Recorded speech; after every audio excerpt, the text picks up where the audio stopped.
নমস্কার বন্ধুরা, medicine in চ্যানেলে জানাই আপনাদেরকে স্বাগতম।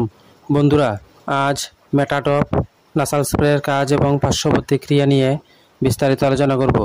তাই ভিডিওটি শেষ অবধি অবশ্যই দেখবেন এবং চ্যানেলে নতুন হয়ে থাকলে চ্যানেলটিকে সাবস্ক্রাইব করে নেবেন, যাতে ওষুধ সম্পর্কে সঠিক তথ্য সবার আগে আপনারা পেয়ে যান।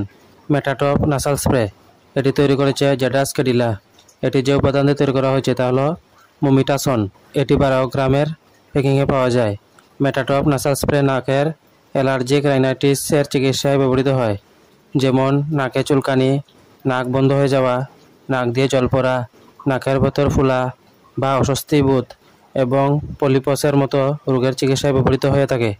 এই স্প্রে ব্যবহার করার নিয়ম হচ্ছে 1 থেকে 2টি স্প্রে করে দিনে 3 বার ব্যবহার করতে হবে।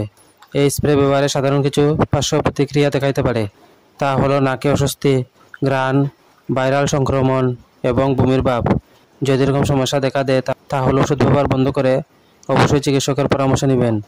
বন্ধুরা, ভিডিও ভালো লাগে থাকলে লাইক, কমেন্ট, শেয়ার অবশ্যই করবেন। ধন্যবাদ।